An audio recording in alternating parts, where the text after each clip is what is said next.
gobierno maldito me la va a deber.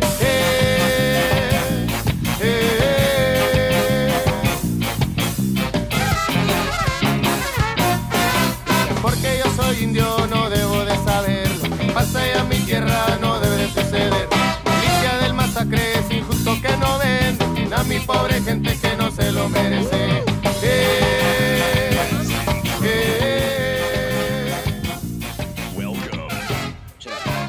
There you go. Hello and welcome to It's Happening Show, community grassroots media for the people by the people. Jose Gloria. And I'm Dylan Thompson. We are your hosts tonight. We are your hosts indeed. Indeedly do. Indeed. It's Happening is the movement of the heart and of the mind. It's the energy of the universe that creates waves inside us and all around us, which allows us to activate, motivate, then elevate vibrationally and intellectually towards love, truth, justice, and wisdom. It's happening in every which way.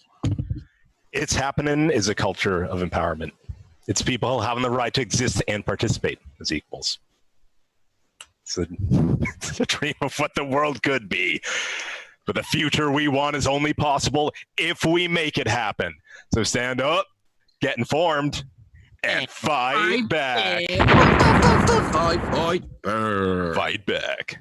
You could be anywhere in the world right now, but you're here with us. So we thank you because of you. It's happening.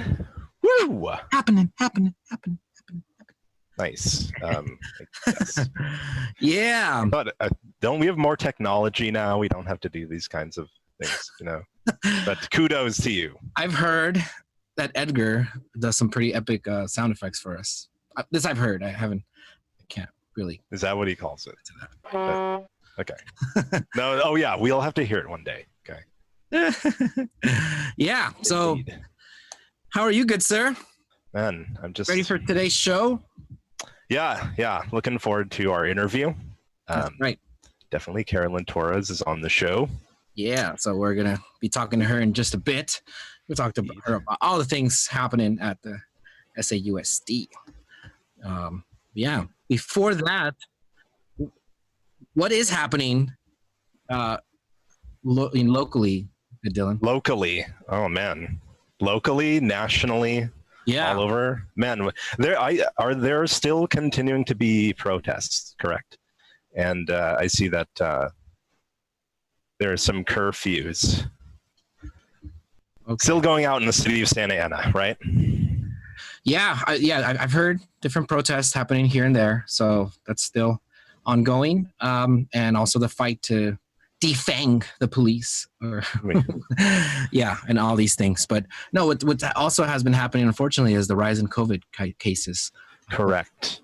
Yeah, but you know, Vice President Pence says it's a remarkable progress for the virus, right? I mean, come on. But I mean, it is kind of interesting. I mean, one of the things that I was kind of looking at some data earlier, and at a minimum, the United States has increased its testing a lot. The problem is it's like kind of done late. So the more tests, like it's basically, you know, we're kind of discovering more positive cases because we're testing more. It kind of, there's, you know, you can tell it's a bad situation when you get so many positive results, but I mean, so it's hard to say like if it's remarkable.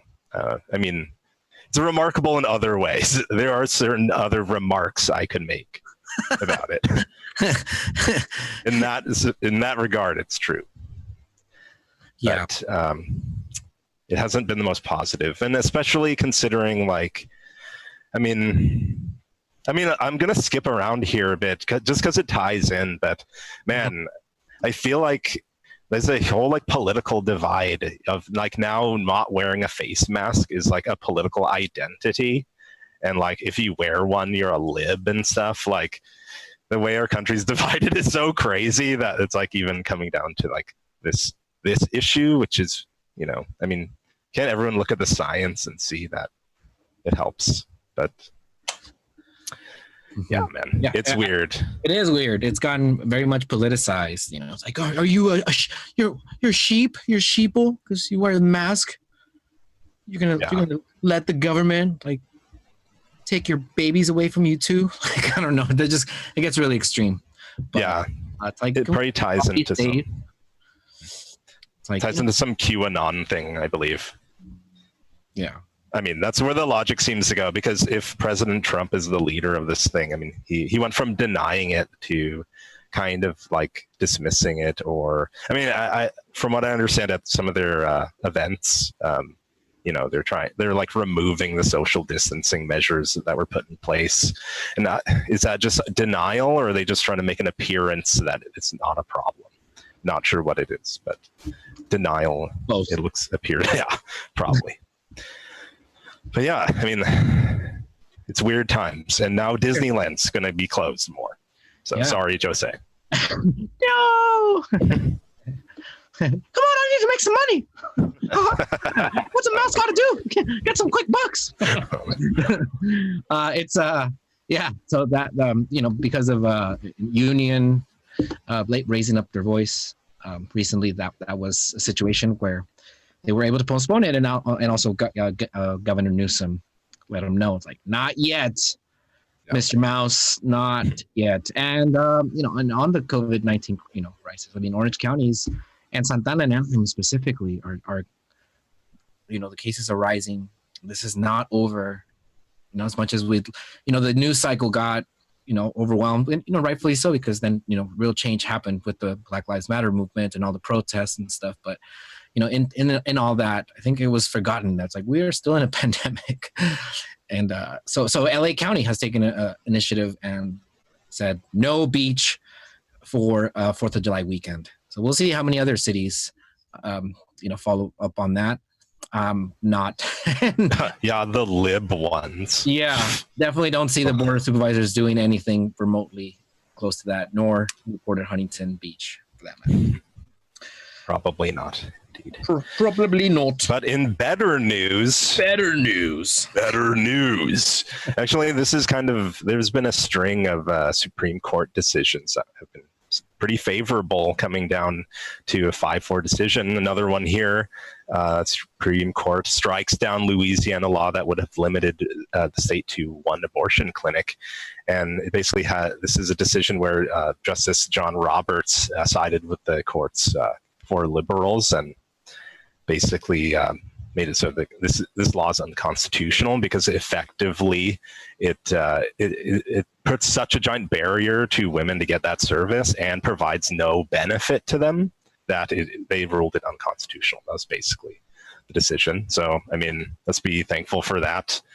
I mean, I think we expected way worse news, considering how Trump had appointed a couple judges. But I mean, at the same time, maybe you can't stir the pot too much. I mean, the country's so divided right now. I mean, can you imagine what could be unleashed if they start uprooting abortion? Like, I mean, it'd be crazy. Absolutely. I mean, and that's why, for as much as it's tough a pill to swallow, the Biden pill, that is, or the blue pill. That's Ruth Bader Ginsburg is on her way out. If we let the Trump and the Republicans replace her with someone else that's far more conservative than even these ones, then you know, abortion rights and, you know, right to choose could be doomed. So that's definitely something to keep in mind. But you know, again, I'm not going to tell anybody to you know, in any which way to, you know what to do on the national elections. Vote your conscience. You know? But, you know, not saying anything. Yeah, but it's tough. It's tough really to make folks make the case in any which way. But yeah. So, and also in good news on that, not Supreme Court, but judges have ruled had ordered migration centers to release migrant children. So that was huge news for, you know, for so many undocumented activists and local and grassroots groups, and, you know, just, you know, like ACLU and so many, you know, legal groups, you know, on the front lines, at the detention centers, at the border, you know, just really trying to sound the alarms. Like, these kids are getting traumatized. This is not okay for them. this should be a national crisis. Folks should take to the streets in equally boisterous, fervor, to make right and to do away with this modern day human trafficking and this it's just really deplorable and just outrageous way that we're literally paying for children to get incarcerated. Our taxpayer dollars going to these immigration detention centers, corporations. But so that's going to be good. Hopefully that nothing happens between now and when they're supposed to be released, that would overturn that, but we'll see. But that was just really huge. And also, as Ben mentioned, we need parents to be released with their children as well. That this is not okay. It's like children should have never happened and will forever be a stain on this country's history. But even still, we've continued the process of separating children from families and incarcerating people for indefinite amounts of times on taxpayer dollars because of the simple fact that they were trying to seek refuge in another country, which is as human can get. So true. Big day, and congrats to all those. Oh yeah, big time. And I do wonder if COVID even has some role in the tipping of that on that issue, because I mean there was a big pressure on that, a huge pressure on that before COVID started, and so it's good to see movement anyway comes. Speaking of a movement, so I just want to quickly touch on this. Trump retweeted this video of a supporter in some retirement community in Florida screaming white power. And I mean, it's like this wouldn't be the first time he endorsed a white supremacist or whatever alt-right person, and then just the next day said, "Oh, I take it back." But I mean, I feel like this is part of the brilliance of his politics, because he'll say this, he'll retweet this thing and support these Trump supporters, right? And then that's what will get reported to his supporters, right? In their media bubble. Mm-hmm. And in our media bubble, we just see that he supported someone that said white power and his support. So you know what I'm saying? So he gets the benefit of the doubt from his supporters that even if someone of them found out about it and didn't like it, he'd just say it was a mistake. But then he gets to directly appeal to his racist base that exists in this country. And so it's a win-win for him. Exactly. Yeah. It's he gets to, weasel out of it, kind of there's bad people on both sides. Okay. Oh God. Yeah. It wouldn't be the first time something like this happened, but he reuses the tactic, and I think it works for him. All power matters. Oh my God. He's a sick man. Yeah, no. But there came in a report from I believe the independent news source that said that allegedly Trump might quit the race due to low poll numbers. Oh, baby Trump. Yeah, he's seen as fragile in this moment because he turns on the TV and he sees or asks for poll numbers and he gets sad, and then therefore his staff has to find good poll numbers, you are polling really well against neo-Nazis, alt-right, far and right, the deceased, and all sorts of bro-y characters, and the deceased. Yeah. Yes, but who knows? Well, that might be all sorts of fake news. But what is not fake news is that he is truly behind in the polls, more so than he was against Hillary Clinton at this time. So that is noteworthy for sure, and newsworthy. Newsworthy indeed. For shizzle. So I'm going to just jump right into the headlines. Okay. Jumping into headlines. Headline stories. Expediency. Top stories. Yeah. Stories. Oh, yeah. We got stories. Yeah. So our first headline, we have multiple news segments, guys. We have the quick stories, top stories. Get it straight. Okay. So there's an op-ed in the Voice of OC. It's just maybe just a topic that Orange Countyans have been discussing as of late, considering the amount of statues and other monuments that have been taken down around the country. What about John Wayne Airport?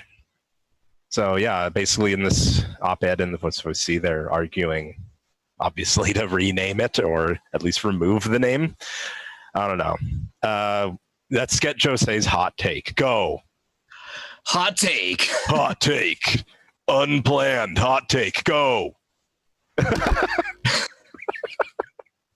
on, man. I'll do it. Yeah. So, Jose, it is easier to remove statues and names from buildings than it is to remove racism in America. True. That wasn't so hot, but that was way too wise. But it's not yucking the yum of folks that like. I mean, my heart becomes happy when I see Junipero Serra, who was horrible to our indigenous communities, his statue going down, and Christopher Columbus and all sorts of slave owners in England and other places. So they are going down like Saddam Hussein statues went down, and just need people like hitting them with shoes, like bad, But yeah, no, it's worth doing for sure. It's and folks have been fighting this for some time. I mean, not too long ago, Savannah Rebels got rid of the Confederate flag from their school, and the Johnny Rebel Confederate soldier from their as their mascot, and the list goes on and on as far as when it comes to Orange County. And it cannot be forgotten that a lot of these monuments went up around the times when they were literally lynching Black and brown people, left and right, and more so for sure Black, but also like, brown, Native, all sorts of people. So these monuments were kind of like in your face. You try to erase our history. Well, here it is. Stare at it, fools. So yeah, but then the conversation is now getting to, should we erase Mount Rushmore? And so it starts getting complicated where everybody could be like, yeah, let's get rid of those racists. And then they're like, well, but not that one. I like him. He was cool. He like founded our country and stuff. Yeah, he had slaves, but well, man, Mount Rushmore is a whole different. We could do a show on that. We should. Yeah, reach out to us if you have that side. But I mean, in this case, I mean, I don't know. Why not remove it? I mean, like, why even dedicate it to a celebrity in the first place? I mean, I get it. Like the way this happened, he died, and then that year, I mean, he lived in Newport Beach apparently when he died, and so the board of supervisors just named it after him. But I mean, how about we just don't do it in the first place, and then there won't be a big argument about it? Like Orange County Airport. And the thing is, if you're going to choose a figure that represents your values or like the zeitgeist, right? Like it represents the times, right? Like, then why not change it every 50 years, right? They did that in 1982. So it's like, it's been 40 years, right? I mean, why so attached? It's not a museum. It's a public like place that everyone uses. Is there even like a mural or some kind of plaque that shows John Wayne and his contribution to Orange County or humanity as a whole, besides being a cowboy that never served in the army and was like through and through a race as racist as racists can come? So, but they didn't care about that stuff back then. But now we do. So he's got to go. Yeah, I just don't see the argument. I just think isn't the most reasonable thing. Just remove any celebrity mascot off of our freaking airport, and let's never talk about this again. How's that? That's my hot take. I propose that we rename it Wilmer Valderrama International Airport. The end.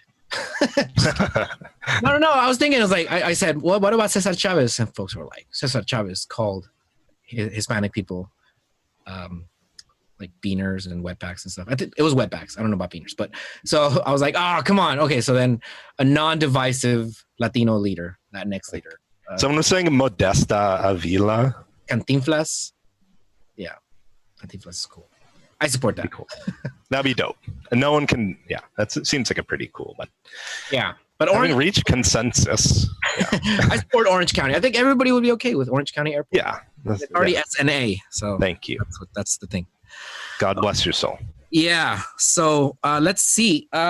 Before we get into the segue story, newsworthy, like breaking news alert, breaking story, breaking news. So Democratic Party of Orange County has done endorsements today. Has voted for early endorsements. It's I believe a new process that is happening. So where, earlier than usual, candidates can get the endorsement and support of the Democratic Party of Orange County. So locally here in Santana, Vince Sarmiento beat out Claudia Alvarez and Jose Solorio to clinch the early endorsement of the Democratic Party of Orange County. So nomination clinched. Congrats to him. Yeah, friend of the show. So, I think other folks are also waiting for them to get, see if they're going to get their endorsements or not. Another person in Anaheim politics, I believe Avelino got the endorsement, even while folks from the Anaheim Democratic Club and other people were saying that he should not get it for various reasons that they laid out. So, but the DPOC has decided. And so those two individuals are getting the nod and other folks are not. So sad times for Solorio. So that was a thing. But what was even greater thing, and we talked about it in last week's show, and also, not to mention, and not to forget to mention that our guest for tonight, Carolyn Torres, also got endorsed tonight. So yeah, hear about that. But Santa Ana Unified School District creates ethnic studies requirement in wake of George Floyd protests. So I know we mentioned it last week, but it's worth talking about it. So come 2022 to 23 academic school year, incoming high school students in Santa Ana will have to complete an ethnic studies course before they become eligible to graduate. The Santa Ana Unified School District Board of Education voted unanimously to adopt a resolution creating a new graduation requirement that will mandate students to finish a one-year course of ethnic studies before receiving their diploma. So this was according to the Voice of OC, as well as the last article, the last story.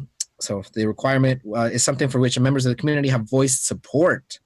So yeah, many people spoke up in support of it, and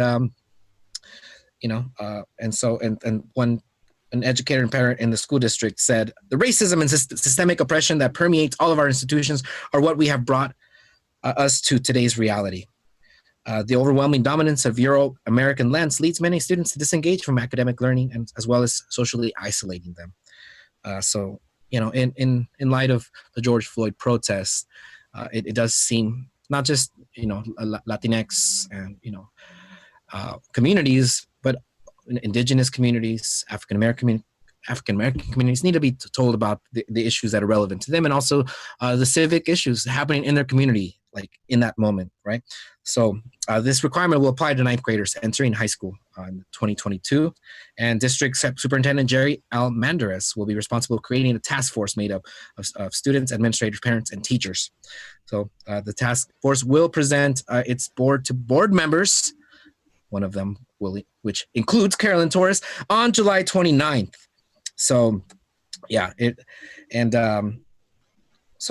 this is a really consequential situation. Orange County, I believe Santana Unified School District is the first district to make this requirement for its high school students. So I can't say enough about how happy I am that happened, and I can't say enough of how happy I am that one of our longtime guests on the show, friends, Carolyn Torres was one of those folks that was championing it and pushing it forward and making this thing happen. So with that, I want to bring on to the show Carolyn Torres. So Carolyn, I'm ready. I promise. Bio.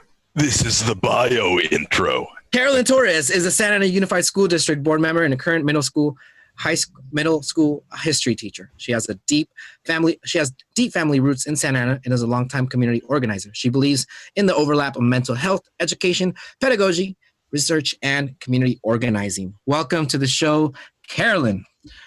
You can unmute and Oh, show yeah. your camera. Woo! What up? Hi, it's kind of dark. No, let me- It's okay. There we There. We can see you a little better there. Yeah. How's it going? Good. I'm good. It's been Yeah. a long day, but I'm glad I'm here. Yeah, congratulations. Congratulations. On the endorsement. Thank you. Yeah, I was on the call. We were ready to go. We were told that if somebody wanted to pull us from the list of folks, that we had to be ready to speak. So I was like preparing what I was going to say. If for some reason somebody pulled my name off, because you just never know. So I was ready to go, but luckily that didn't happen. So There you go. Yeah. No. So Win-win. and I'm so happy to be able to call you Trustee Carolyn Torres on this show. Venerable trustee. Yeah. So I wanted to say your candidacy and your campaign was so inspiring to a lot of people in the community, and truly it was a win for the progressive movement here in Orange County. Last time around, you did not get the Democratic Party's endorsement. This time around, they wised up to it, and it's gratitude is the attitude, but at the same time, a lot, must be said about how you were able to win even without that endorsement, and what that meant to you and your supporters in the community that you represent, including your students, right? Or the students of Santana.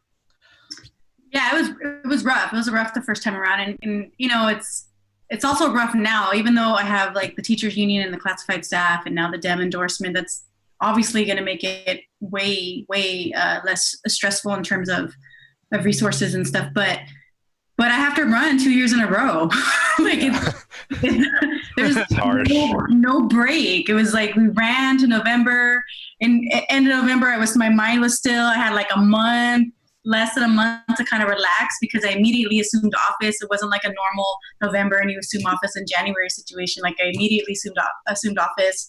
And then I had like a little bit of time to kind of get my bearings, and there was like a pandemic, and then I had to run again in a couple months. So it was just, it's been intense. It's been intense. Yeah. Yeah, no, I mean, what do you attribute your victory to, at least with your campaign? Like, what do you think were the strengths there? I think folks were just ready. And then, I'm part of an organization, so I wasn't running as officially part of an organization, but I'm part of an organization and two grassroots organizations, Chicanos Unidos and ARE, which is a teacher-based group. And then I've had, long networks and ties and relationships with folks who have been involved in the community for a long time. Both groups who have been involved in electoral politics the last decade or so, and folks who have like strayed away from electoral politics for good reason. And so I think just being able to, based on my relationships and what people know about me, to know that I wasn't just a politician. Yeah. That this is maybe the first time I stepped into the electoral realm, but it was never the first time that I was involved in community issues. I mean, I've been involved in things for a long time, different coalitions and different collaboratives and a bunch of different work. And I think that kind of spoke for itself, and that lent to folks having like the desire to push for me, because it was hard. I mean, it was hard walking, like it was hard. And so time intensive, and we're at large. So it was just so much work. Yeah. We weren't able to raise as much money as like other folks, because again, the folks that were supportive are all folks that don't really have that much extra money to donate, right? And then it's also awkward as a community organizer. You're used to doing so much for folks, to like ask people for money is like a weird thing. Yeah. And so it was also like a mental like game of that. But folks really like came behind me. And then I think the appointment process helped too. I think when I went for the appointment and when it seemed so clear that I was so qualified, and I say that without humility, like very, very qualified. I mean, I've been teaching for years, and I've been involved in educational spaces before I became a teacher, and advocate for a lot of youth and different things for since I was a youth, essentially, right? And so I think I had all this experience both on the ground and then within a classroom, understanding institutions, and then as like a professional development, like curriculum specialist, right? I had all this experience, and when I was interviewing for the appointments, and it was so clear to folks that I was the most qualified, And then to not get the appointment over and over and over again, I think that like is what rallied folks. They're like, what the hell, right? So like, I think the appointment process was key. I think if I would have ran without that very public like deadlock, I don't know that if I would have won or not won, but I'm saying it would have been a different landscape, because people were so upset about me not getting that appointment, and people that maybe I didn't have the longest relationships with, but knew me just as an acquaintance, like watching that whole process was very like disillusioning. And they're like, we need to back her up. And so I think that's why folks were so, and then, we had an organized campaign. Like, not all of us had been involved in that much electoral politics, but we had been involved in organizing other things. And a couple of us had been involved in electoral politics. And so we know how to organize and we know how to mobilize folks. And I think people underestimated us and thought we were just some like crazy radicals.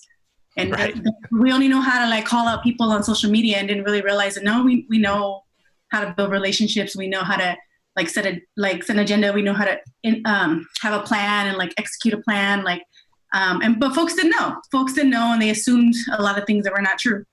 And I think once we won, folks were like, oh, they did know. They didn't know what they were doing.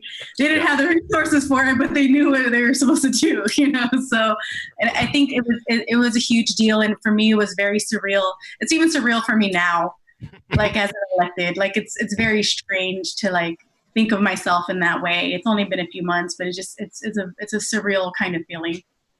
Yeah, and I don't know if it's been a whirlwind since, but maybe you can talk to us a little bit about your first month on the board, or getting accustomed to this thing. Like, what was that like? So what's interesting, right, is you're so used to like going into these institutions of power and then being like on the outside of it and like having to like demand like this information. But for me, it's like an email out and then you just get all this stuff and you're like, what? Oh. It was interesting. And I think, I bring that critical eye to like, is this information accessible to the public? Because I remember like having to ask for stuff and getting like nothing, right? But it's different. It's different when you're an elected, and it's also different. Like folks will listen to you in a way that they may not listen to other folks. And I think I'm still kind of, I'm still trying to come into that as well, because I still don't see myself as an elected, and the kind of influence elected folks have is still new to me. It's still very new to me. I still see myself as a grassroots activist, which I am, but I'm also an elected, so it's a different story. But yeah, that first month was just all the logistics. Like I have like 2 different emails and like all these different devices, and I'm just like, what's my password? And just who do I talk to for what?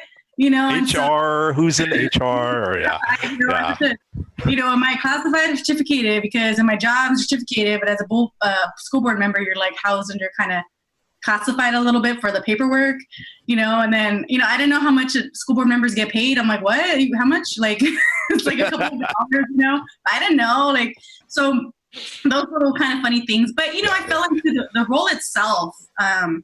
It's a lot of like papers and things that you have to read. Yeah. But because I am a teacher and because I understand educational policy, the learning curve is not quite as steep if somebody who had never been in education took the position. Because it takes a long time to learn all the jargon. It takes a long time to learn like all the different IEPs and like what these Title I, Title IV, like all those kinds of things. It takes a while to learn that, and you learn it as you're teaching. And then if you're elected onto a school board, you learn that as well. So you're not only learning like the institution of the district, but all the language of education.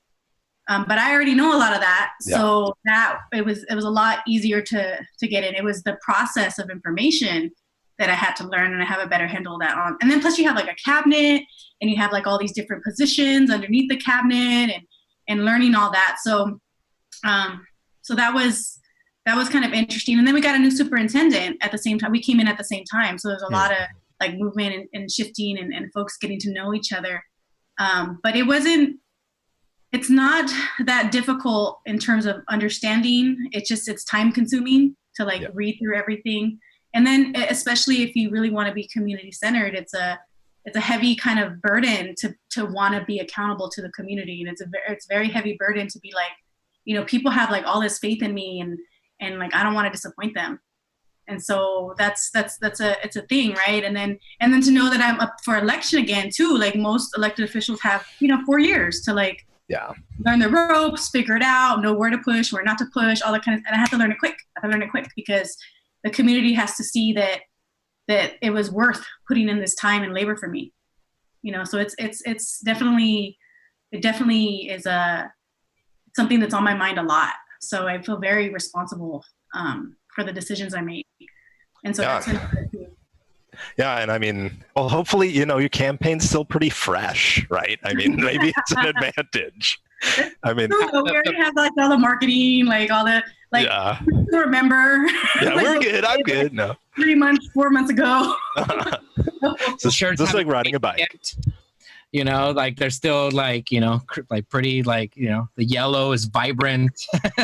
You can still tell it's Carolyn Torres. We have everything. It's good to go. It's just refreshing it and jumping and figuring all that stuff out. But yeah, it was, so that's the benefit. But in terms of it's tiring. It's tiring. It's tiring. Oh, yeah. And just another question about tiring aspects of your job. I mean, speaking of the papers you're reading, I mean, you have to approve sewage contracting or maintenance of a wall in some building, stuff like that, right? And yeah, I mean, yeah, are any kind of changes we're doing to buildings or schools. That's a whole field that I have to become more familiar with, right? Right. And so that's and then some of the decisions were made before I got there. So then I had to catch up on what decisions were made behind, decide if I agree with those decisions or not, and decide if I do or don't agree with them.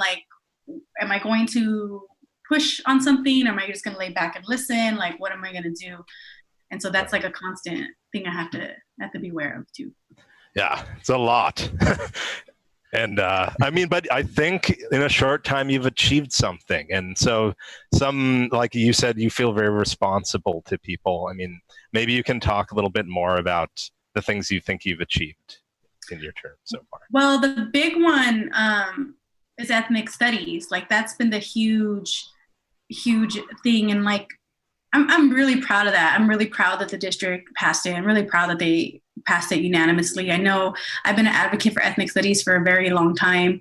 I've been, and not just as a teacher and as a person in the community, but also I've been studying how other ethnic studies requirements or pushes for implementation have occurred in other districts for a long time. Because I'm a history teacher, so I am a historian. And I like to understand context of how things happen.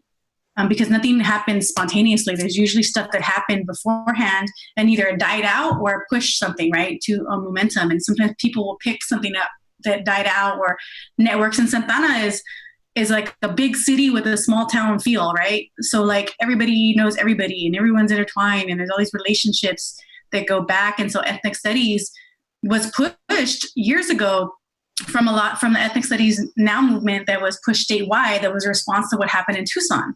Right. And so there's this larger trajectory of what led to this moment in Santa Ana. And folks had pushed, BMOC and Raiz, when they were around before they turned into Resilience, were pushing for restorative justice. And restorative justice, had this parallel push with the ethnic studies, because it went hand in hand. If you're going to work on and reducing students going to prison based on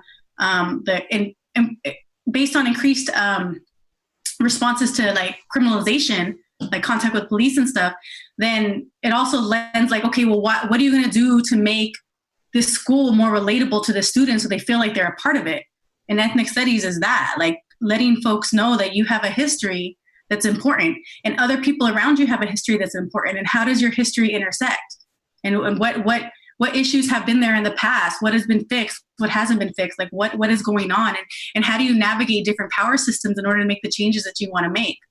And that's essentially what ethnic studies was. So people were pushing for ethnic studies around the same time as the restorative justice. And so restorative justice was pushed in Santa Ana Unified, and ethnic studies was as well, but it stopped short of the requirement. And so what I've seen across districts across California is that there's usually a community push for ethnic studies, and the districts push back on the requirement. So you might get a committee, you might get a course, you might get various pieces of ethnic studies, but there's resistance to the requirement for some logistical, some philosophical, right? And so, yeah, that's why you'll have like districts who are pro-ethnic studies but don't have a requirement. And so once I was elected, when all this stuff happened with George Floyd, it was like, this is why ethnic studies is so important, because people don't understand like microaggressions. People don't understand what it is to be an anti-racist. People don't understand like how we have these biases amongst each other that are perpetuated through histories where you don't learn about yourself and other people. And in order for us to really implement it fully, we need the requirement, because there was a chance to implement it. If school districts would implement ethnic studies with fidelity, there would not need to be a requirement. But the reality is they're not. And the requirement forces the institutions to make it a priority. And so if districts really were like pushed it, there wouldn't need to be a requirement, because you would have a lot of students taking the classes because they would be saturated within the school system. You don't need the requirement, but that's not what happens. So people have to push the requirement. And if you think about what's happening historically, we have COVID. We have COVID that's disproportionately in Santa Ana and Anaheim affecting Chicano Latinos, Latinx, right? We have these massive protests, anti-racist protests, protesting against anti-Blackness in our communities, specifically through police killings, but within a broader institutions now that folks are putting all these pieces together, right? And we have these massive wave of youth, a lot of youth coming out to the streets and protesting and seeing and then people making the connections to like curricula. We have undocumented folks and indigenous folks being denied stimulus checks, right? Because for COVID-19. So we have this disproportionate allocation of resources for folks within the community based on racialized identities. And then we have like anti-Asian sentiment from COVID-19 that are attacking like folks that are perceived to be Chinese or really any Asian group, right? And so we have all these racialized things happening in our community in just this short amount of this like very visibly in these last few months. And folks and young people are making the connections. And that's why there's been such a widespread call out, a revival of a call for ethnic studies. I don't want to say it died down. Like people have been pushing it at the Cal States. There's a call out for community colleges, different districts or communities and districts have been pushing for ethnic studies. But you need a base of folks organized, and then you need the political moment, and then you need those things to converge in order to make things happen. Right. And so that's why I'm proud of this work. I'm really happy. And then since then, like we're the first ones in Orange County, and since then now we have all these other districts talking about it at various levels, right? Some want institute of core, some want full implementation, some are doing like task committees, but that conversation wasn't really happening before. Oh yeah. So it's really, really good. Be like a first domino. Yeah. You know. Yeah, no, it is really interesting how this conversation has developed itself. And you were talking earlier about your challenges between being or the just the opportunities or the differences between being an activist and now being an elected and stuff. So would you encourage others to run for office? Is that something that you're like, I wouldn't wish it upon my worst enemy?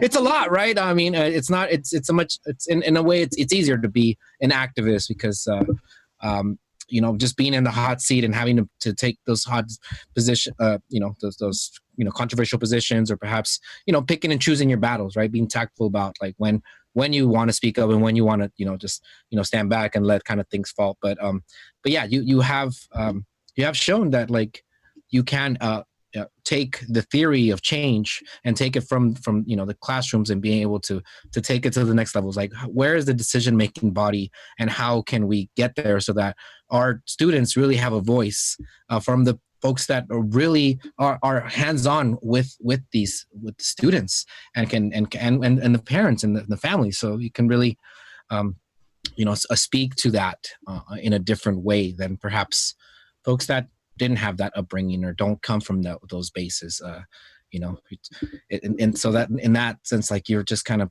primed for the course or just really able to get into this place and having had all this background stuff. But then the other thing I wanted to mention was that the interest about what comes first, the chicken or the egg, or the carriage or the horse. Like, does the base swell up to develop a mandate to push for policies, or do we elect candidates that then are in the place to push for, and then the base comes after? Like, what do you? Well, it's both, and it's either, and it really depends on the circumstances, right? So like if you want to make any kind of change in your community, you should be steadily base building, regardless, because if you don't have a base, then it is very hard to be able to use a political moment to push for something that you couldn't push a couple years ago. It's hard to do that. And I've told this with folks, a lot of the protests that were happening from George Floyd and Breonna Taylor and folks like those, this is not the first time folks have protested police brutality, right? This has happened before. And there's been these spurts, but the length of time that these have happened and the conciseness of the demands is because it has been built on prior. And maybe the youth weren't involved in the prior pushes, but you're still part of that historical legacy and trajectory. So it's both, because if you don't have a base or if you don't have organization, then these moments when people are waking up and kind of developing their consciousness will just be that. It'll just be these little moments without being able to parlay that into any kind of structural or any kind of changes. So you need both. But you can also create the political moments, because it's also the job of the organizer and the community builder. Like when we were working on the issues of the gang injunction, there was no political moment for that.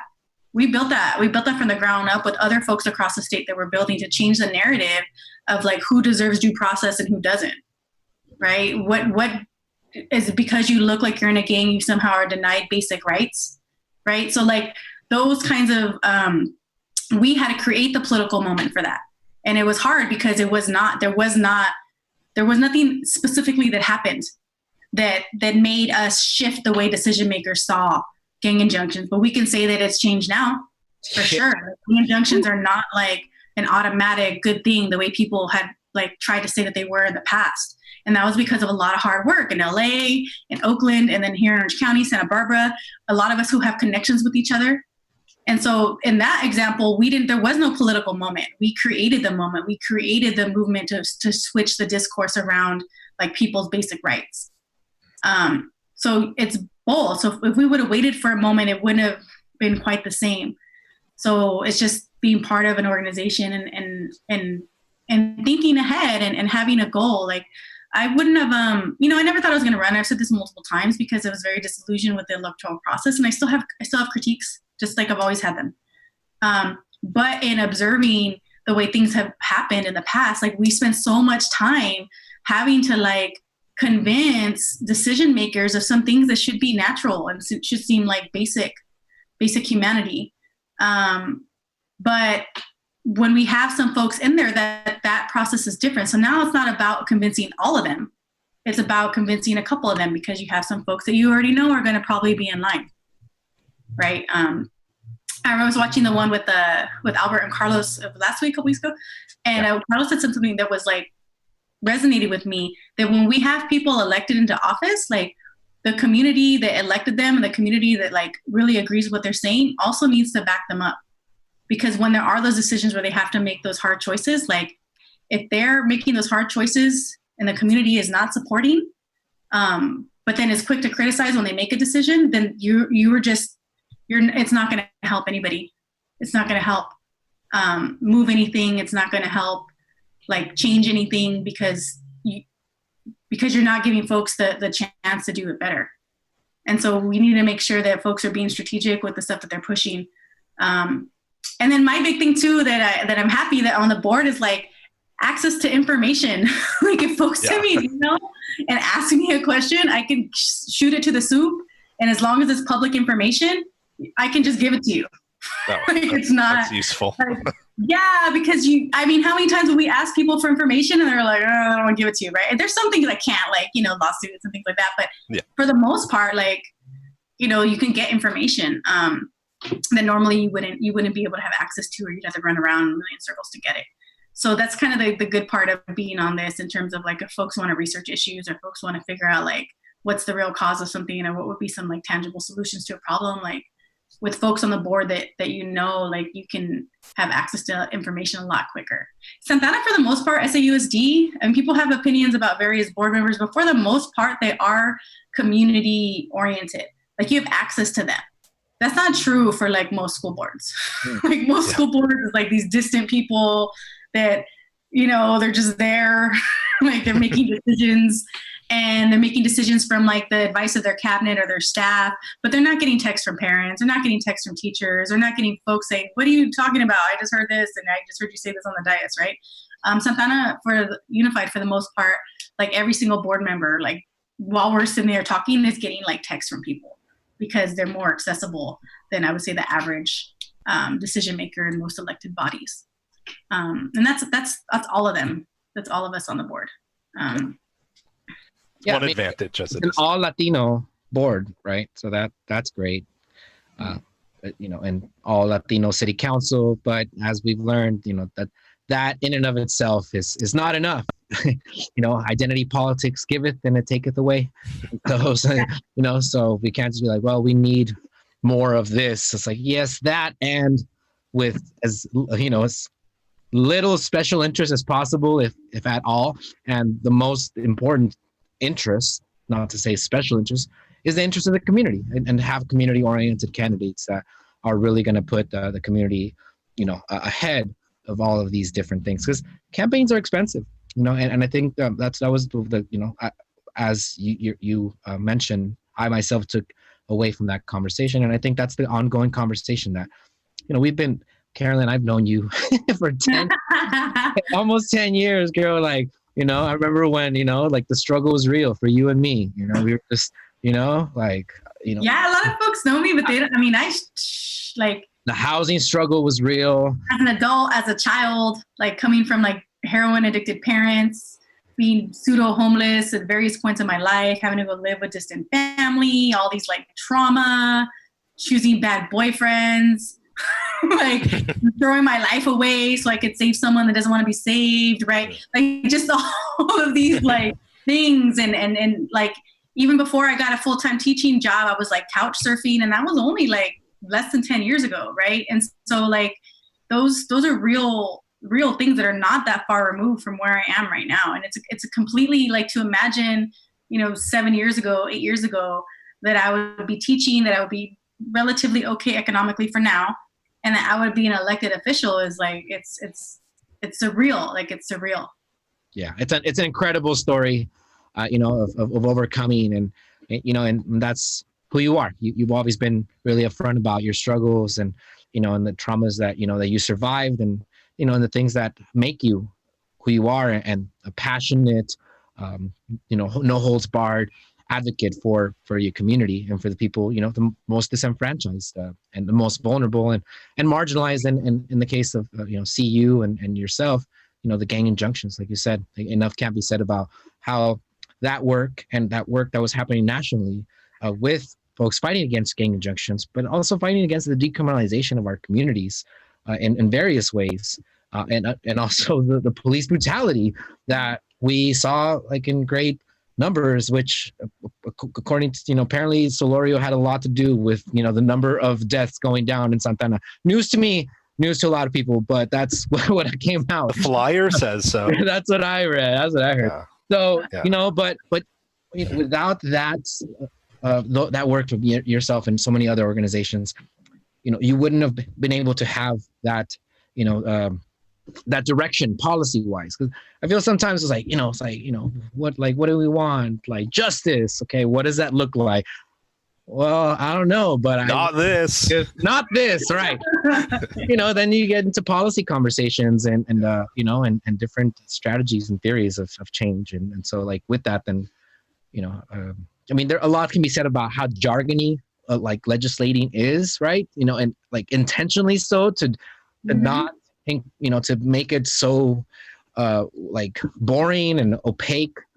You know, to community members, I like this. I always say, I like this shit, and this shit bores me. And sometimes it just, you know, goes over my head.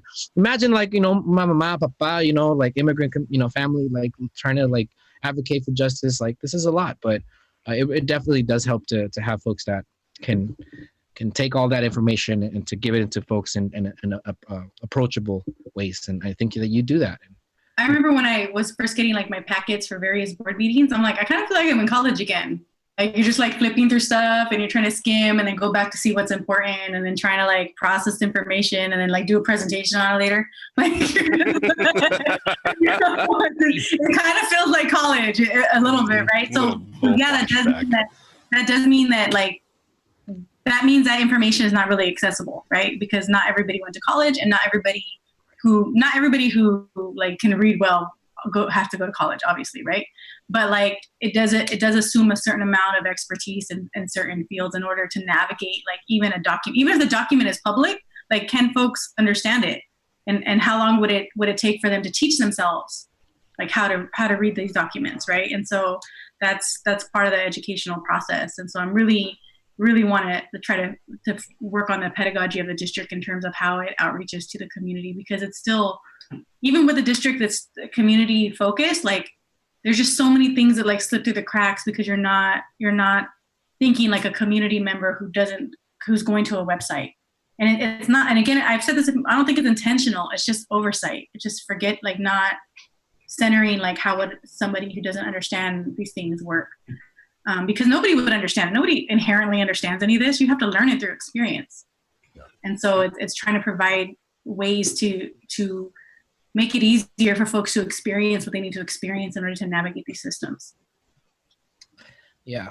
And I think it's not that we've come like leaps and bounds as far as like, just, going into the different spaces, but nonprofit as problematic as they can be, and the nonprofit industrial complex is real, but even still, so much can be learned or so much can be gained as far as training folks, because and educating them on just the rules of the game and how things shift and change and who makes the decisions and how these decisions are made.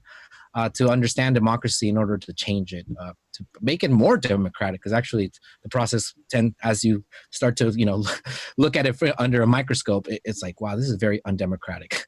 But it's positioned in a way that it makes it seem like this is what the community wants, when the community might not want that at all.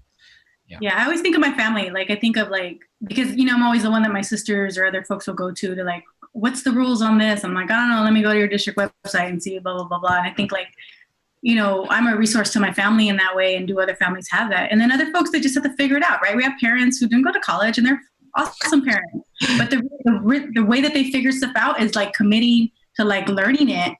And some folks can commit the time and some people cannot, and some folks, there's all kinds of reasons why people don't understand the process. And so the job of the district and the job of decision makers is to make that as easy as possible and to push for folks behind the scenes to make it as easy as possible.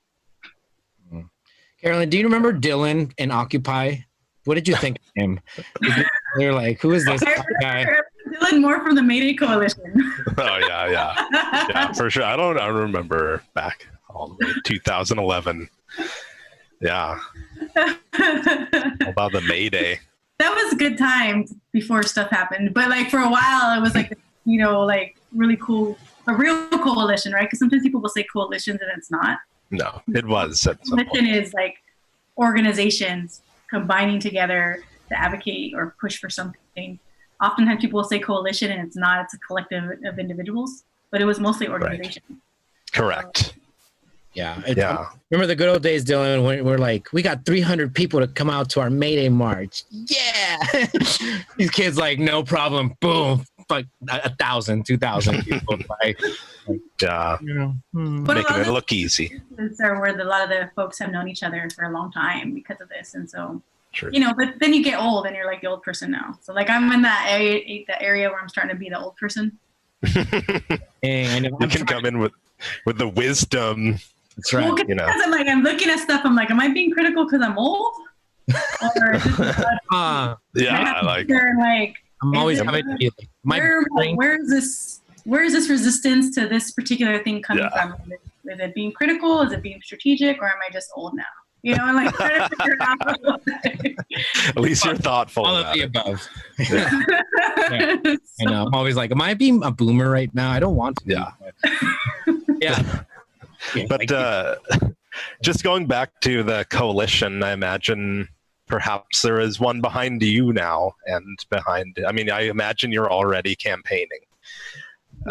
Yeah, you had your launch party recently, right? Yeah, it was fun. You know, I'm a teacher, so I know that you cannot, it has to be in chunks, like little pieces. So we try to have it be fast. Like we wanted it to be like fast. And so I think we did a good job, but it's hard. People are so zoomed out, you know, so we'll see. Yeah. We'll see. Yeah. No, I did attend that event, and I thought it was really creative use. More trivia next time. Yeah. Everybody loves trivia. Yeah, but I mean, like, is it going to be a weird school year? I mean, it's going to be a weird school year for a campaign and for running a school. I mean, yeah, I'm to be honest, I'm so worried about the school year. And this is one of those moments where it's like, as a decision maker, it's different because you have other factors, but it's so hard. And folks, like teachers and parents, like fear of going back to school is real. And I don't know that opening up schools is the best scenario. And so I've been trying to figure out like what stuff is actually mandated by the state, because we don't have full control. Like if the state says we are not going to give you like ADA, pretty essentially you can't run if you don't operate this many minutes a day or whatever, then we have to abide by those. But a lot of times people will say something as a mandate, or they'll say something as like a guideline, and they go with the strictest interpretation of that guideline, right? And so that's like the little politicking that you really have to have an ear for when people are saying things, because sometimes they will just say it's a guideline or say that's the state mandate or say, and when you look a little bit closer, there's actually some room for interpretation in that, right? And so that's what I've been doing right now, trying to figure out like what is actually required for us to go back to school, and how much room do we have as a district? Because I'm scared to go back. I'm a teacher. Like I teach in 92804, which is the highest COVID cases in the county right now in Anaheim. That's where I teach. I live in 92703. That's one of the highest in Santa Ana. Right. So this stuff is very scary for me. And sometimes I feel like, and not to talk bad on like other decision makings on various councils or various school board, but there's just something about being in those spaces where there's so much pressure to just do things as usual when it's not usual. Like it's not. And so like as a teacher, it seems almost like sacrilegious to be like, education is secondary, right? It's health, it's public health, because how's a kid's going to learn if people are getting sick? Like why is that the concern, right? And so it's hard because it's philosophical and it's logistical, which is like most things, logistical and philosophical. Yeah. So, I mean, is this it's a discussion your board is having now and figuring out, or is it contentious or? Yeah, well, the discussions have to happen in public. So, well, some of them. So we had a discussion about it where they brought it to the board for the reopening plan, and there was disagreement. So then it kicked it to like a committee. And only two board members can be on a committee. So it's me and Valerie Mesqua that are on the committee. And me and Valerie are really not that contentious with each other. And folks might think otherwise, but we're really not. We agree on like most things, but there's some things that are disagreement. But for the most part, like folks can work well together. But there's still like disagreements on how to go about stuff, or what's the best like strategy, or what's the most concerning factor that we should be paying attention to. But yeah, they're going to bring it, the committee is going to bring it to the board July 7th, I think, whatever that Tuesday day is, for another like chance to approve the reopening plan, because the district has to approve a reopening plan in order for school sites to master schedule, which means like how many students, what teachers getting what students, what periods are they working, like we have to approve something. It's just very uncomfortable for me because I don't know if we should be going back. You know, physically, I don't know. It makes me so uneasy.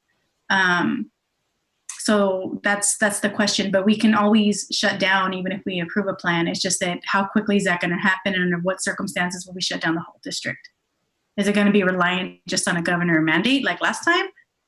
Well, actually, no, the governor did it a little bit before us or something. Everyone was doing it at the same time, but those are hard, but that's these like decision making that I never thought I would have to make these kind of decisions. Oh yeah. I knew I was going to make tough decisions, but these are life or death decisions. You said it.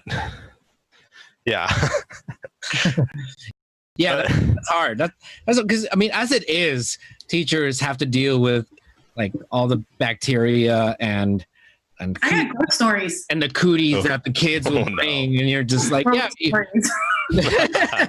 you gotta like take like what is it like what's that the pills that falsely claim that you can't get flu, like air dose or what is it called? I heard of this. So but I mean, but it's true, right? Like as it is, teachers constantly get like sick, either the cold or the flu from dealing with their children, the students, right? And now we got to deal with COVID-19, which is even, that much more like potentially dangerous, to spread to everybody. And especially in Santa Ana, Anaheim, it does seem like it's unreasonable to put educators in danger in that way. But then, some people are, but then you have to deal with the anti-vaxxers. So that's a problem, or the, slash anti-maskers. But it's not even just that. I mean, I think there's this idea that like, oh, the teachers are afraid of their own safety, which they are. But like a teacher can serve as a vector. Like if a student is sick and then transmits it to the teacher can transmit it to all the other students that they're in contact with. So it's not about like just the teacher's personal safety, although that's a concern. It's that the teacher is the one that's interacting with all these other students, especially at the secondary level where we have multiple teachers interacting with multiple different groups of kids. And so that's all. It's concern for teacher for sure and other staff at the districts, but it's also the students and their families and who's going to have access to healthcare. Like our families don't have all kinds of access to healthcare. Like even if they survive COVID, if they have a less than, even the mild cases might require some long-term healthcare. Like it's hard.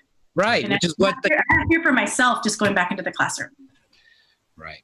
It's like it's you, but then it's also, the students and their parents and the grandparents and stuff. That's why we needed Medicare for all, but you could have had it, America. You could have had Bernie, but you chose otherwise. No, but like on the real, like Santa Ana and Anaheim, we desperately could have benefited and it could still benefit from universal health care because and this COVID crisis has definitely shown that to be to be necessary. But yeah, I like the conversation that you got to figure out how to agree to disagree and build up camaraderie and it's like and find the way to the solution.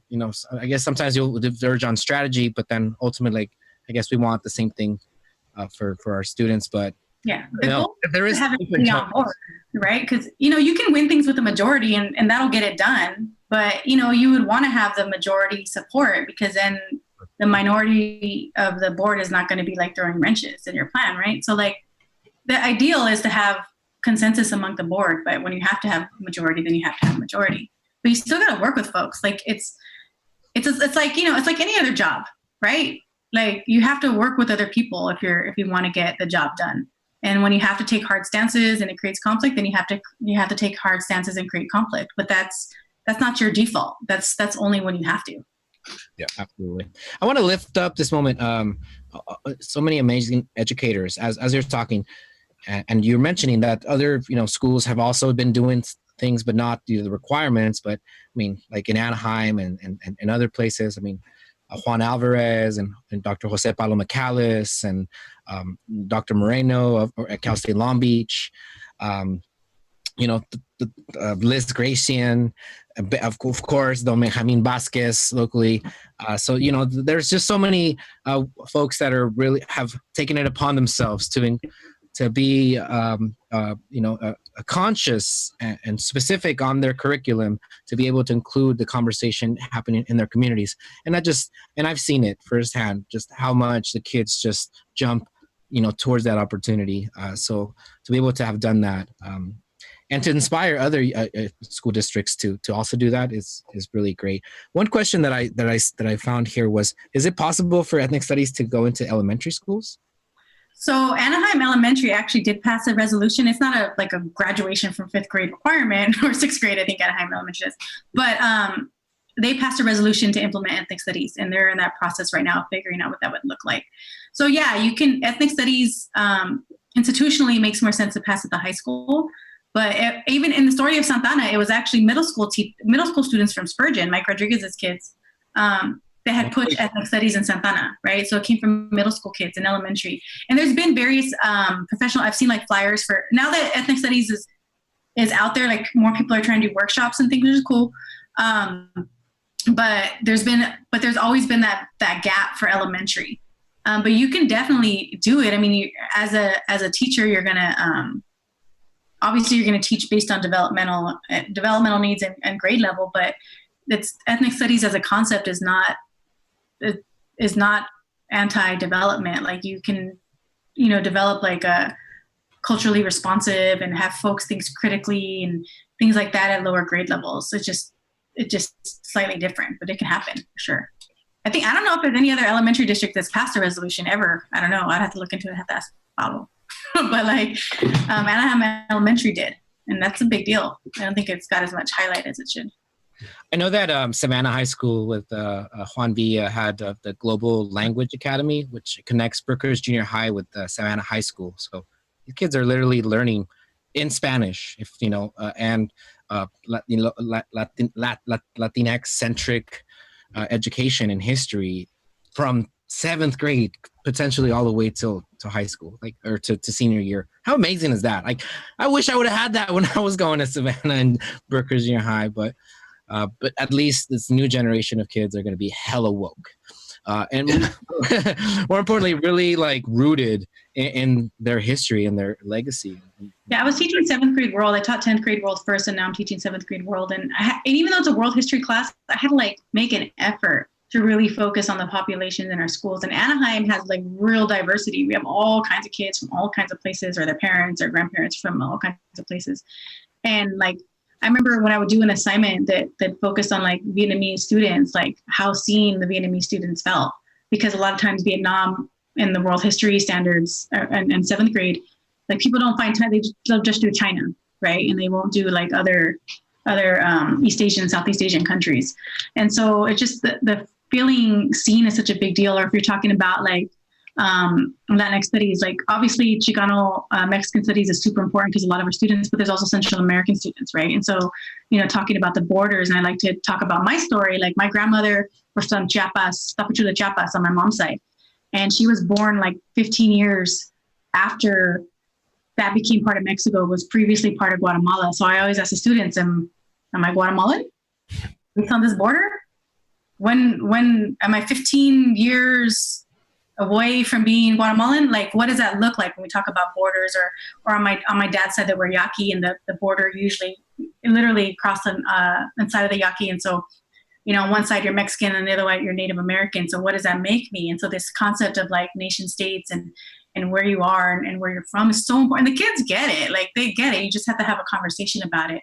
I did on one of my walls, they had to do these cultural maps, or they had to say where their families come from. And I listed every single place. And so our whole wall on one of the classrooms was every single place of where the students felt like they came from. And it was tons of places, like so many different places. And like a lot of the Mexican students like narrowed it down to the state, right? So then they had like the states that they were from. And it was just this, the first time I did that activity, I didn't even plan it. It just kind of happened spontaneously. And then I incorporated it like the next year, right? But like more strategically. That was good.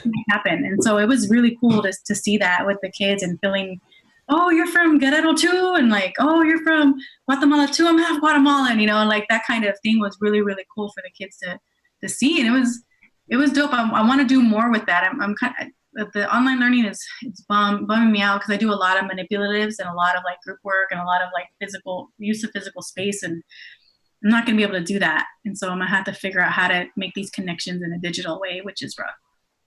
It is. Gotta get creative there. Organizing and canvassing and doing, outreach is going to be tough under this. I can only imagine education is also going to be incredibly hard. Although I know that Zoom allows you to have like breakout groups and stuff. Yeah.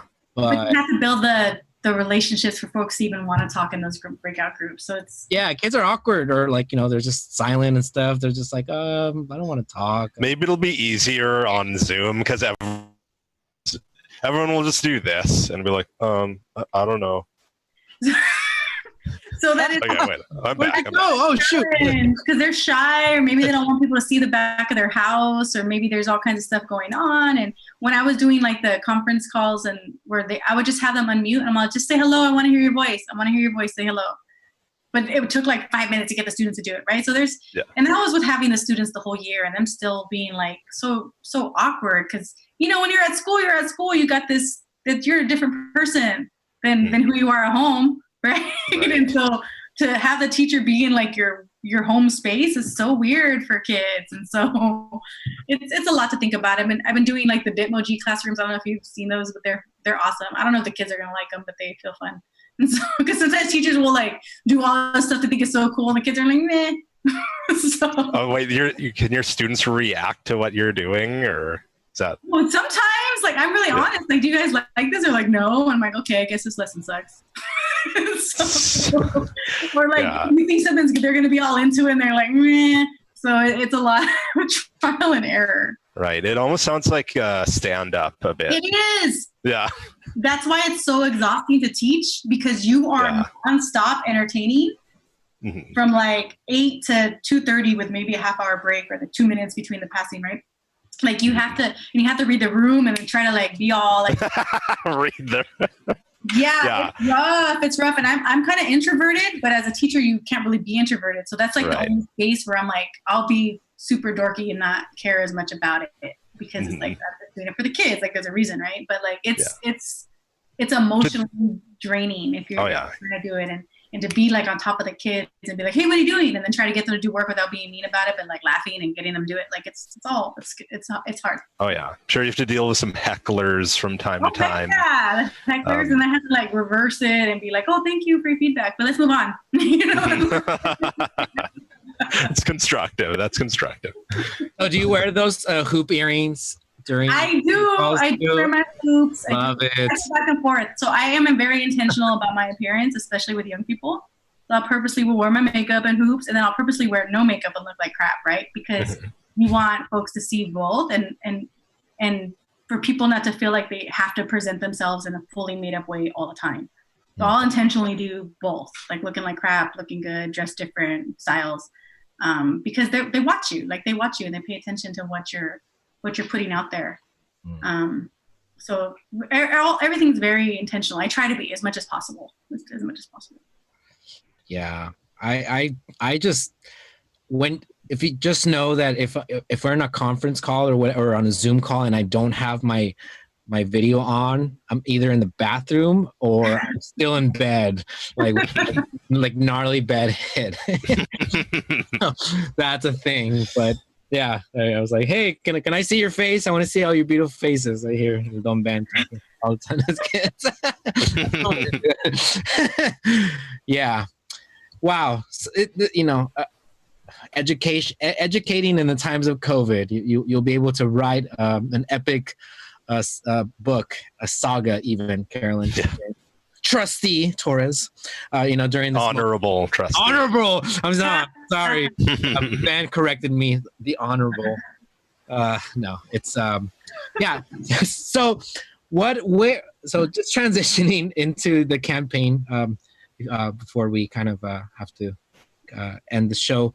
What's next steps for you? I mean, are you all going to be just phone banking? Is there the hope that at some point you'll be door knocking, maybe having like a long stick so you like hit the door and 6 feet distance and stuff?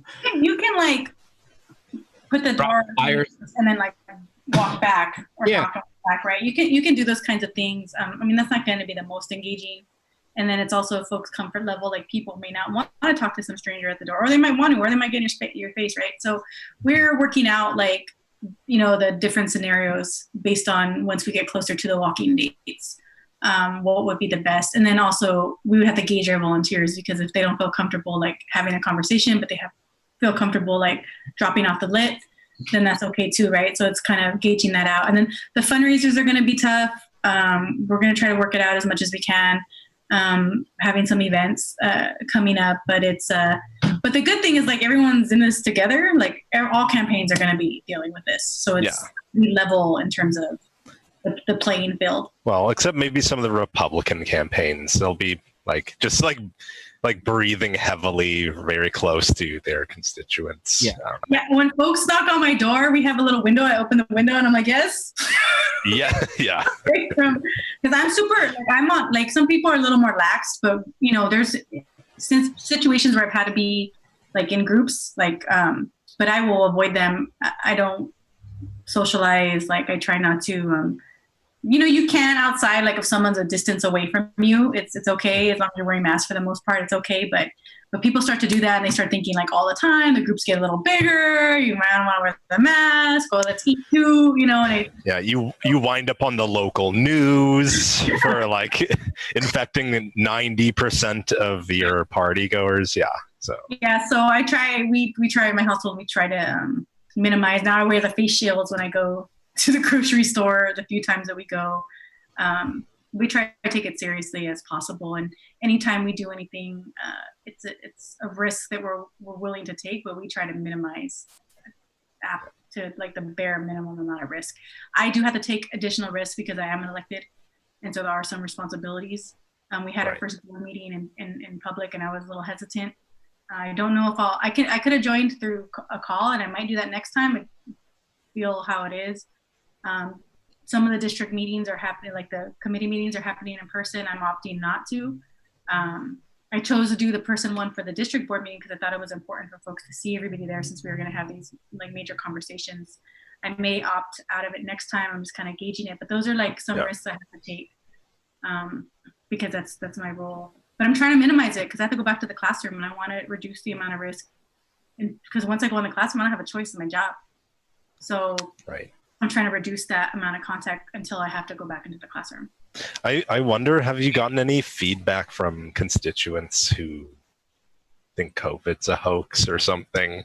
I haven't. I've heard other folks, other electeds have gotten things like that. So it's rough. That's rough. But, I'm not going to, folks can believe that if they want, but I'm not going to make decisions based on folks thinking things are hoaxes.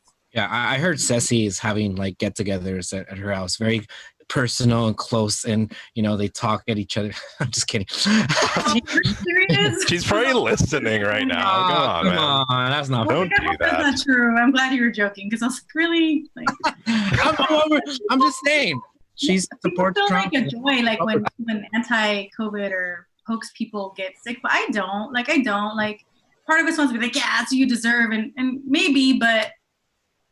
It's I don't know, it's still sad, and also those people also were in contact with essential workers, so I'm not that happy about it, like because I'm not thinking about just that person but the people they've come in contact with. So when I see it, it's like that kind of like an instinct to be like, that's what they get, but it's not, it's sad.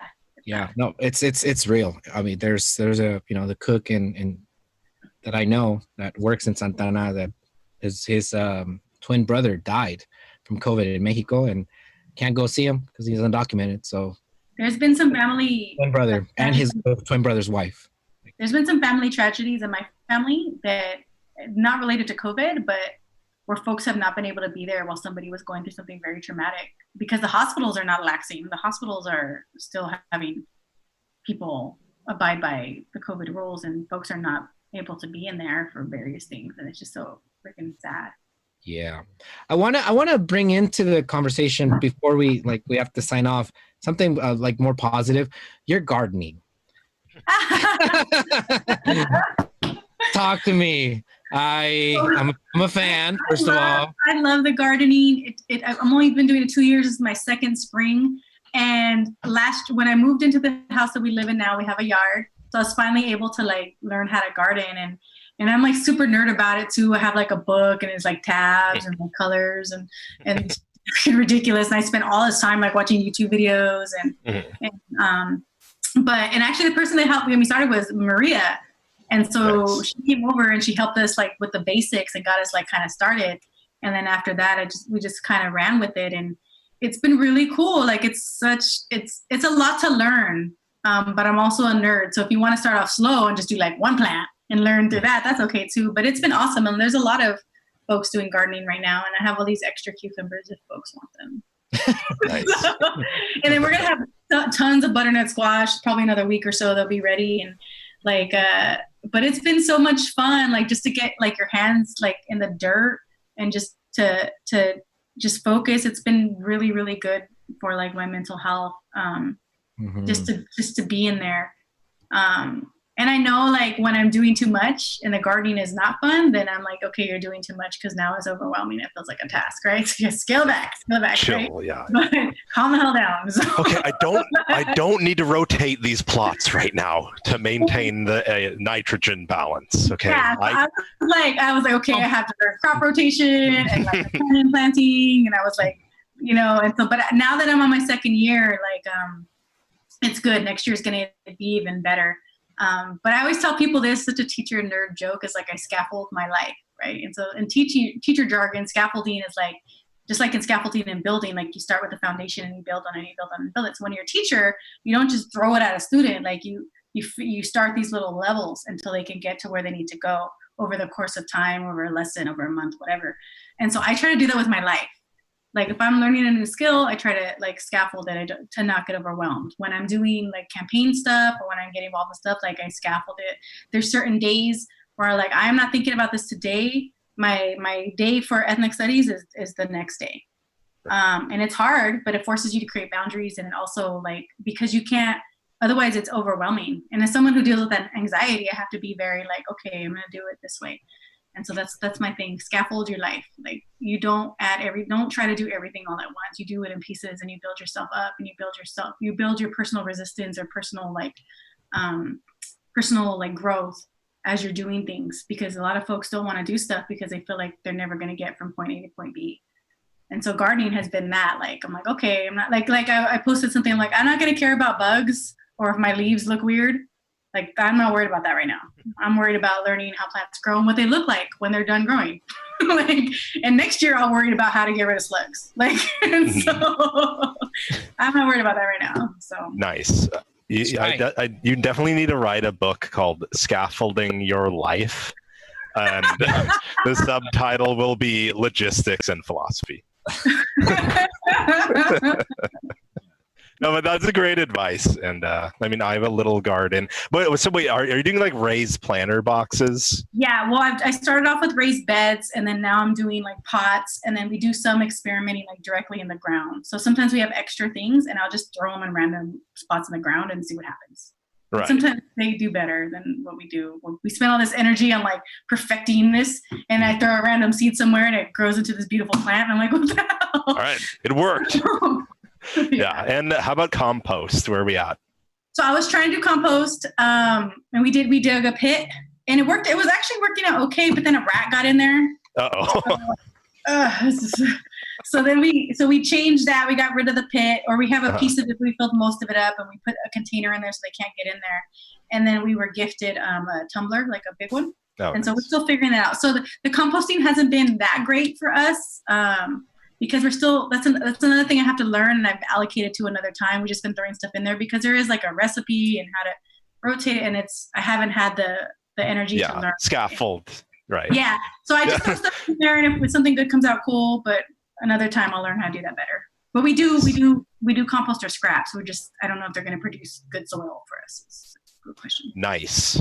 Yeah, like there's a reason why we moved away from like the farms and like to the urban and suburban society. This growing stuff is no joke, yo. Well, however, the harvest is plenty, but the laborers are few. Yeah, I was gonna say, you can't speak for everyone. Scott has the opposite experience. Scott Celtic nod, like it's just all the shame. My thing I want to figure out too is, and I was talking to Ben about this, like, what if we have a couple folks that you grow certain foods, and then we do an exchange, because like I have too many cucumbers, right? Like I'm learning how to grow, but I haven't learned how to they call it like succession farming, where you only plant a little bit and then you wait a little bit and you plant a little bit more, so that you don't have this huge abundance and then nothing. Right? So I'm still learning how to do that. But yeah, I mean, it's cool, it's fun. I've been wanting to do this for a long time, like in different neighborhoods where you just like knock on folks' doors. You can't do it now, but knock on folks' doors and take an inventory of like what's going on in a neighborhood, like what produce and what food's there, and then start creating a barter system within the neighborhoods. That's easy. You would only have to include like one street and start it off that way. People kind of do it naturally anyways, but just kind of tapping into that. I think the mutual aid and the kind of barter system is a good way to be. Just right now it's a little awkward because folks don't want to answer the doors. Right. Yeah. Especially in Santana. avocado trees and orange trees. Plant, all like, sorts of stuff. It's like the harvest is plenty and the takers are few. These things are like rotting, like good vegetables and fruit rotting on the vine because folks. Yeah, like we had all this romaine lettuce and nobody wanted it. We're like, and it just kind of bolted and now it's going to seed and stuff. And we're just like, well, it's kind of sucks, right? So I try to post as much as possible, but I think people feel weird about like taking my stuff. So all of you who are listening, just say you want it. You just come to my porch and leave it there. Like I don't want it to go bad. There we go. Crop swap. Let's get that crop swap going too. Okay. Right. Yeah, that's a task for all of us to engage post COVID when people are okay with like sharing stuff and stuff. Yeah, I just grow like these plants called Mother of Thousands. You know, they're these succulents. You gotta look at it. I have 10 million of them if anyone wants one. I have succulents. I've started, Gabby gave me some succulents and they're really pretty. And I was like, okay, this will like, when I'm not growing stuff in seasons that are not growing, like they'll still be like pretty vegetation out there. Yeah, they're cool. They don't die. So that's why I have so many of them. I'll take some for sure. Right on. Well, Carolyn, I like in the spirit of gardening, they thought they can bury us, but they didn't know we were seeds. Hey! Oh, boom! Take that, establishment. Take that.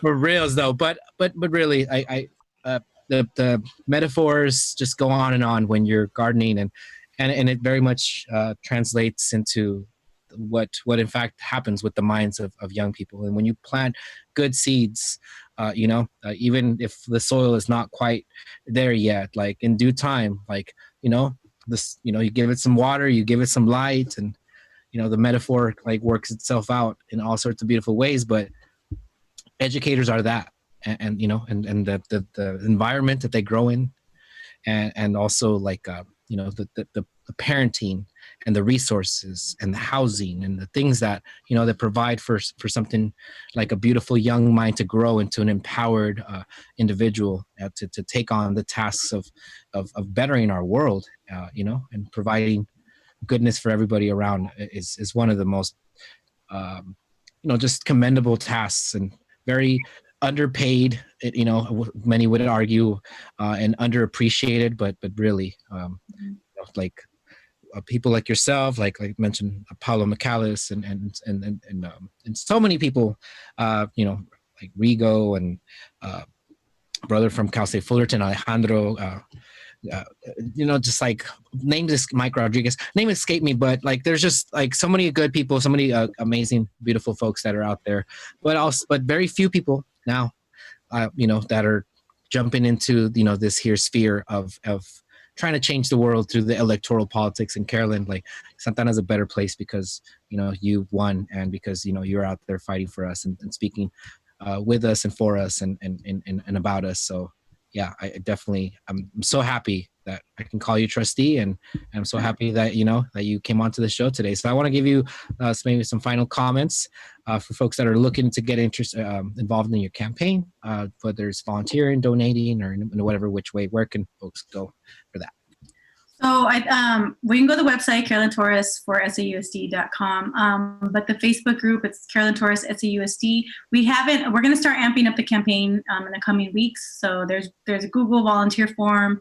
If you go to the website, you can donate. We're encouraging folks to do monthly donations. So if you can't spare a lot, you can spare $10-20 a month up until November. That's helpful because it'll add up slowly. And those things, they help. And so, and then volunteering, again, you can sign up. We're trying to be creative with some of the stuff we do. So just make sure you like the page. There's a lot of folks that are my supporters, and then I'm like, so-and-so, just like Carolyn Torres. I'm like, you haven't been liking this since last year?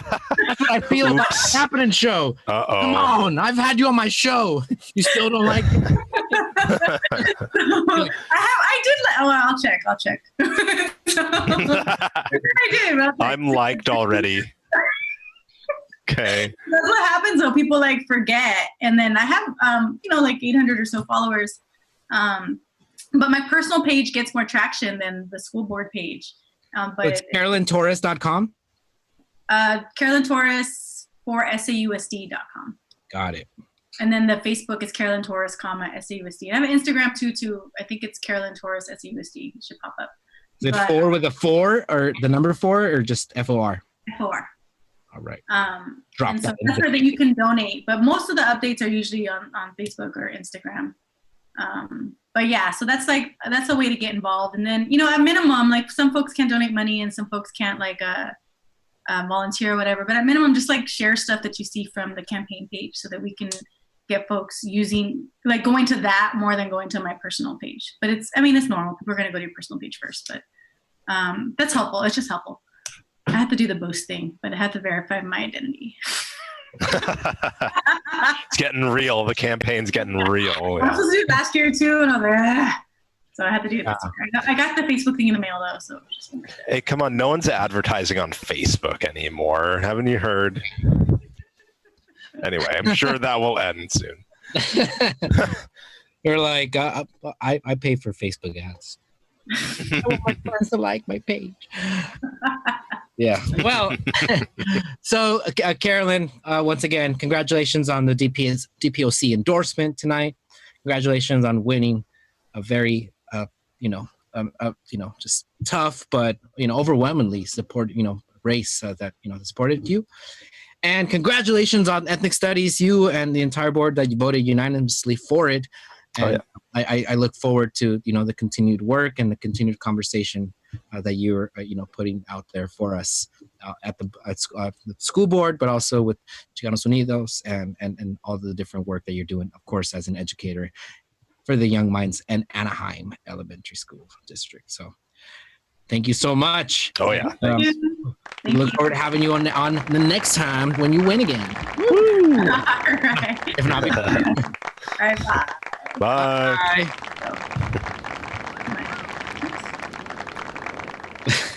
This is my new favorite part of the show. Yeah. Right? Yeah. Awkwardly as your feet. No, this is the most human part of the show. Yeah. Well, I was trying to use my mouse and it wasn't working, so I had to use my pad. All right, bye for real. Bye for reals. Can someone tell Carolyn to mute herself and hide her? Come on, we're. Have you had those awkward conference call conversations? Oh yeah. Can you drop the link in the chat, Dylan? Anyway, it happens. It happens. It's life. Life on Zoom. Na na na na na. La la la la life. Na, na, na. Is this the musical segment? Because it is. The floor is yours. Thank you, my audience. No, I want to thank everybody that tuned in for the first time. Please follow, share this video, start a watch party. Share other people. I want to thank Victor Valladares and all the amazing people that shared this video and started their own watch parties. That was incredible. A shout out to Hallie who says, anybody want passion fruit in a few weeks? Yes. Amin has avocados, but he does not want to share. Oh, come on. Is apparently what's happening.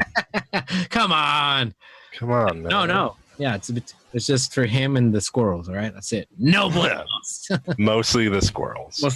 Come on. Yeah. God bless them.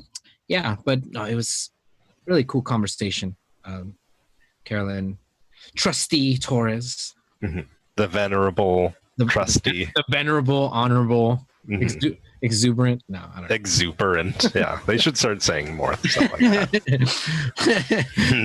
No, I like it. I support it. No, and it's really refreshing to see someone who's like, I knew this woman. I've known her for many years, and now she's there speaking for the community, and it just kind of creates that pathway for other folks to find, to get in the mix and get into this business of trying to to change the system from the inside. We can do all the activism work and advocacy work on the outside, but we do also need desperately progressive, community-oriented, community-first type candidates that are going to be responsive to the people and are going to lift up and champion the issues that we desperately need them to champion, and not just fake the funk and pretend and say one thing and do something on the other hand. That's the usual treatment. Yeah. But yeah, I mean, I think Carolyn touched on a lot of really important points in the interview. And, you know, I mean, one thing that I heard a bunch was, you know, how responsible she feels, right, as an elected official. And it's like, I wish we had a word for this, like in English. I don't know if there is one. But it's like, I almost like wish we looked at our elected representatives like are they elected? Are they representatives? Like, or are they like the responsibles is like what I want to call them. You know what I mean? Because it's like, maybe representative is okay, but I mean, when I think of elected, I always feel like our elected officials are above us. Like, dude, I remember like when we did those, I helped with doing some forms in 2016. I got like some city recognition, but it was like the community builders awards they had for the city. But then all it really was a place for all the politicians to come and make their own speeches and then do photo ops with everyone. Like all the people that won awards, they didn't even get to say anything. And all they had to do is stand in front of all these politicians, get a photo op. And it's just like, that's how they treat us. And I mean, there's many among us that are kind of a bit bootlicky on the bootlicker side and like it and like being treated that way and like being like, oh, aren't we honored by their presence? It's like, maybe. I mean, I'm honored that Carolyn got on here, but I'm not going to treat her like, you know what I'm saying? Like, right. She's not a, you know, we don't put people up in pedestals. Like, you know, yeah, I agree. I think, you know, there's not nonprofits would call folks that are like in charge of stuff responsables, you know, like you're saying, responsibles, or another better way, as opposed to career politician, public servant. So we desperately need more public servants, like stateswoman Carolyn Torres. Yeah, woo! It's one of those things that we got to inspire folks, and we got to make the the swamp less swampy, so that good people can last in this swamp. Because my experience is that good people don't last in politics. It's a dirty pool, and anybody that gets in is in some way or shape or form tainted by it, or in the process of attaining power and keeping power. It's real. The power is a drug, and power is real. But yeah, the more that, like Carolyn said it, like she's like, I'm not humble about what I've done. I know what I've done, and that's righteous. That's authentic empowerment. Like, you should be, cognizant of what you've done and be proud of that, because that's what allows you to have that empowerment to take on the world that constantly wants to attack you and put you down and disempower you. We need that, we need shields, big time, to block all that, the bad juju away. Yeah, big time. Yeah, man. Fuck juju. Oh wait, well, you were talking about bad juju. That came out real. That sounded really weird. That's not like, man, don't clip that. JOOJOO for the record. Yeah, Katie Brazier saying, loving this talk. Hashtag scaffolding. Thanks for sharing. Yeah. And then if you ever decide to start a YouTube channel with teaching tips and techniques, I will subscribe. We all will. Oh, yeah. You can actually catch Carolyn on her Cafecitos with Carolyn. Oh. Also. So another reason to add her on Facebook and like her page. And she's a woman of many hats. No doubt. No doubt. Gardening. She's a media empire, political career. It ain't easy. The struggle's real. I mean, yeah, big time. It ain't easy being breezy. I was gonna complain about something. What was it? I don't know. Wait, do something musical while I think about what I want to complain about. Hold on. Hello, my baby. Hello, my darling. Hello, my daffodil.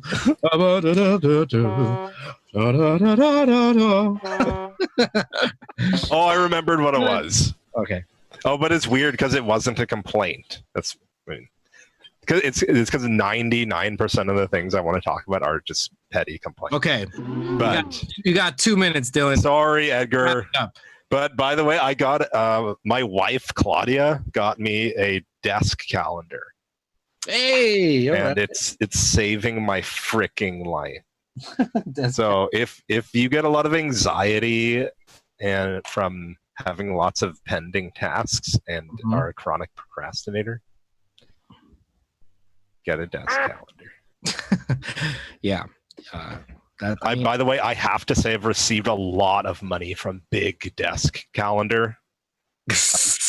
But go ahead, Jose. Yeah. I've also received a lot of. It's sweet. Yeah. Skrilla. Anyways, yeah, I really don't understand how organizers can be organizers without like a calendar. So this says a lot about you, Dylan, over the years. And, we'll leave that. I think I could have got a lot done if I had this 10 years ago. Come on. It's already been 10 years. A lot of disorganized organizers out there, I tell you. Yes, indeed. Indeed. Oh, but, yeah. But Carolyn, like what she was saying too is true. Like, bro, we're becoming the old ones now. We are. It's okay. We are the old ones. Look at these white hairs and his beard. Yes, indeed. That means it means that I need to go to one of these frickin' protests, right? Shouldn't we go to at least one of them? Just say, okay, never mind. No, I gotta stay safe. Like, and as Dylan, you and I both know that we've done our a good amount of advocacy and and marches and organizing and stuff. I totally am supportive of the next generation to pick up the baton and take up the mantle and take it in ways that we couldn't. Like I've been to countless meetings and countless marches and countless events that now it's like it's a good time to take a breather and let other folks take over. And are they going to make mistakes? Is their narrative going to be off sometimes? Yeah, but like nobody. I mean, some people taught us, but for the most part, we learned as we went, and we made a lot of mistakes along the way. So it's the next generation. Jose, but like I want to be someone's Teresa Dang. Okay. I want to show someone how to do minutes and how to conduct a meeting agenda and how to facilitate. Remember, like that Occupy group started with tools, that were like they used for the entire duration of the On Point and Illuminati. Yeah. Wrap it up. This is my favorite. That was satisfying. Except when people did it to me, it's like, that was horrible. Why I gotta wrap it up? Like I still have some more things to say. Like I like hearing myself speak. What? That's why I like standing next to you, because I could step back slightly behind you and just be like, and you can see, and people start nodding a lot, and then you think they're listening and agreeing, Good times. Hand signals. Oh wait, this was my favorite. Block. This was my favorite. No man, that was Matt Southgate's favorite. Was it Nick Dorsey? My favorite. It's like, yeah, I'm gonna go ahead and have to block that one. When's he gonna throw that one out? Bam. Yeah, the nonchalance, fair block. Poof. Yeah. No, my favorite one was definitely though off topic. Which we are, I think it wasn't it the pyramid. It was that was like when you were diverging from the agenda point. Right. Okay. Speaking of off topic, big time. Sorry, Edgar. Topic of we owe you, man. Yeah. So once again, we're here every Monday night.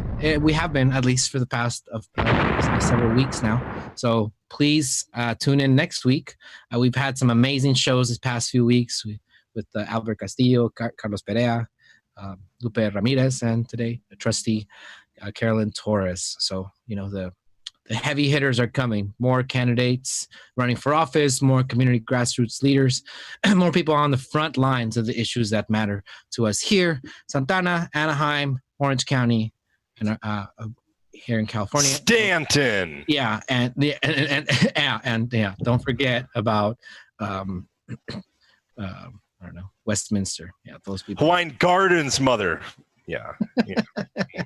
I can swear. I don't know why I stopped myself, but this felt inappropriate. Midway City.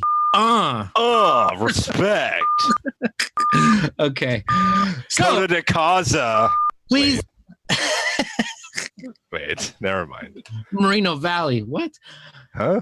I want to thank audio video engineer Edgar Silva for being an awesome engineer. Iron Lion Media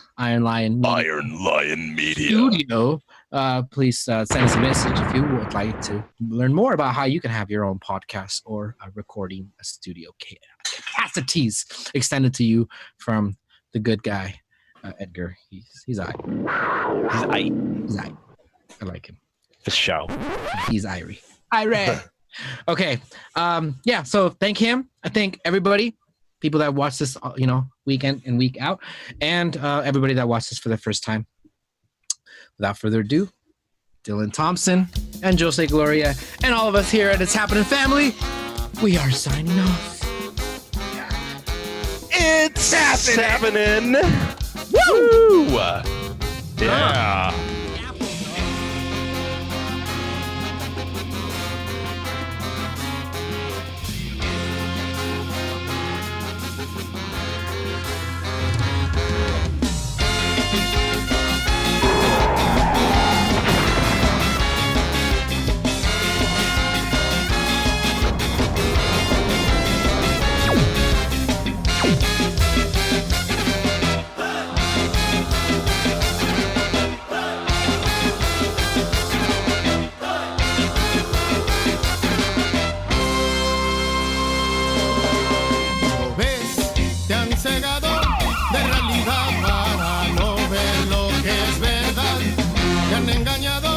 Es libertad, lo que tú vives es vulgar.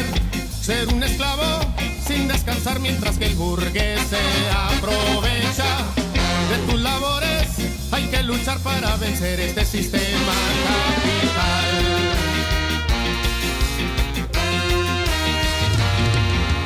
Hay que leer